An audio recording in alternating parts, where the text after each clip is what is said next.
let's talk about negotiating. Now, first off, I'm no expert in negotiating or tactics. There are people who are better than me at this, and there's a lot of cultural standards and norms that may apply. So I'm going to tell you what has worked for me and also what I have seen work for others. Underneath it all, there are some few basic principles that can be applied. And this common theme and common tactics is something that will help you as well. But keep that in mind. Cultures do play a big role here. All right, let's get started. If you get asked, what salary do you want in an interview? What do you say? Think about this for a second. You can pause the video. What will be your answer when somebody asks you, what are your salary expectations? All right, you thought about it? This is what I would say. Well, I know that the average software developer in Silicon Valley, let's say I'm applying there, makes roughly $120,000 a year. So I think that's a good place for us to start. That was it. That's what I would say. Now, why is that? And this goes to my very first point. You don't want to end the conversation.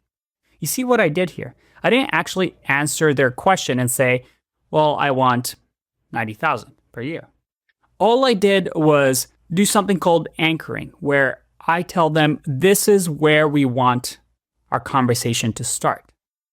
I want the conversation to start around the number $130,000 a year. And I'm not saying that this is what I want to get paid. This is just simply me starting our conversation so that we can talk about things. All I said was the average software engineer. In negotiation, especially when it comes to salary negotiation, you're going to want to give an actual number to end the conversation. Instead, you want to keep the conversation going by giving something like an industry average and make it clear that you're merely starting the negotiation here and not ending it. And that's how we start negotiating. Let's talk about the next point.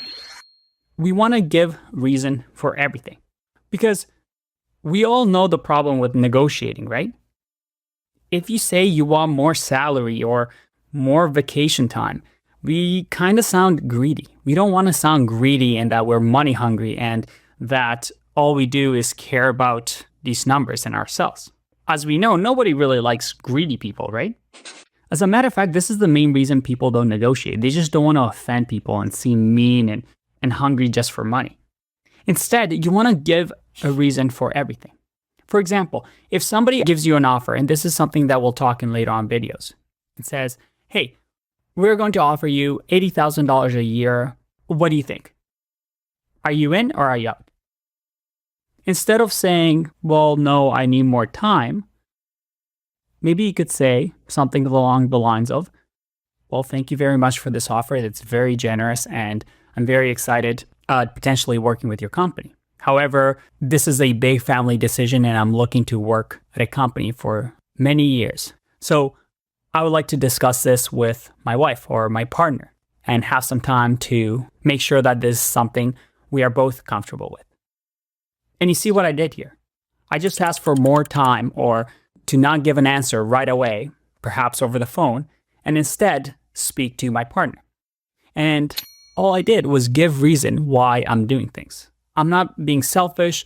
I don't want more time just strictly for myself. This is something that I'm doing because I have somebody else that is involved in the decision. And by giving a reason like that, as an interviewer, that makes sense, right? I mean, the interviewer would be doing the same in your shoes. Let's talk about the next point. Always negotiate.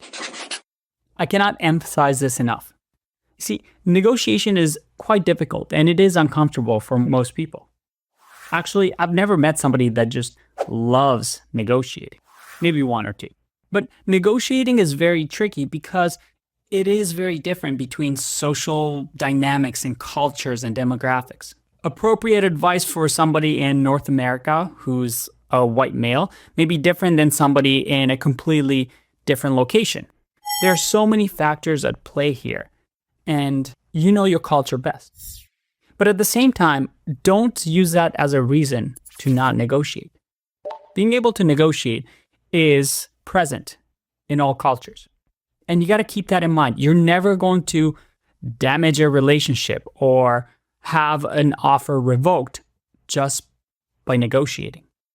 I've never heard of anybody doing that, or a company saying, no, we're taking the offer off the table because you're negotiating. So always negotiate. If you never ask, the answer is always no. And the larger the company, usually the more room they have to negotiate. I actually have a friend who works at a company where the same two developers that have the same job description, the same responsibilities, have a difference of $60,000 salary difference. One negotiated when they got hired, the other one didn't. And the other one is going to get raises and is going to increase, but it's going to take a lot longer for them to make up that $60,000 difference. Another point, and this is a very important one, is be positive. You have to realize that negotiating doesn't mean being mean. It's the exact opposite. You want to explore the situations that are available to you. And negotiations are win-win situations. If you go into a negotiation thinking that you have to screw over the other person, or there's always one person that wins and one person that loses, that's not a good way to negotiate. Negotiation is finding a balance between what two people want. And then finally, when negotiating, you have to have stakes. What does that mean? No, that doesn't mean delicious meat. Stakes means you have to have something on the line. If there's no risk and you knew for sure that the other side would sign a contract or accept the salary, then what incentive do they have to offer you more? If they know that you're desperate and this is the only job that you can get, well, there's zero chance of you negotiating with them. Your alternatives is what stakes are. By showing companies that you have other options, maybe you have multiple offers or another company that wants to hire you, you allow the person across the table who's negotiating with you to know that you're willing to walk away from the table without a deal. And that gives you a lot of power. So the best thing to allow you to negotiate is to have other options. You see, recruiters are always willing to negotiate if they want you, especially when they have a chance to lose you. Nothing makes a recruiter more angry or nervous than losing to a competitor company.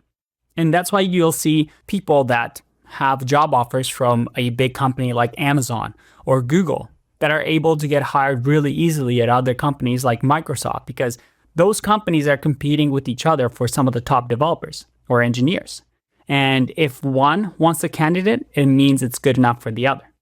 And before I finish this video, I want to give another example of something that happened to me. I once got contacted by a book publisher, and they wanted me to co-author a book. And initially, they offered to pay a certain amount upfront before the book got published, and then I would get a percentage of the royalties. Instead of just accepting the offer, I messaged back and said that I'm very thankful for the opportunity and it sounds fantastic. However, based on the scope, time, and research that will take to write this book, I would like to discuss a higher upfront payment. I was very positive. I also told them that my time is valuable, so I showed them stakes that this is something that if I do it, it will take away from my other projects. I negotiated by telling them that I would like to ask for more. I gave a reason to the fact of why it deserves more upfront payment. And I kept the conversation going. And because of that, they came back with a higher upfront payment just by sending one email. But now let's talk about more detailed things, such as handling offers and getting raises. Using these techniques that we discussed, we're going to go into the next couple of videos and see how we can apply this to real life situations. I'll see you in that one. Bye-bye.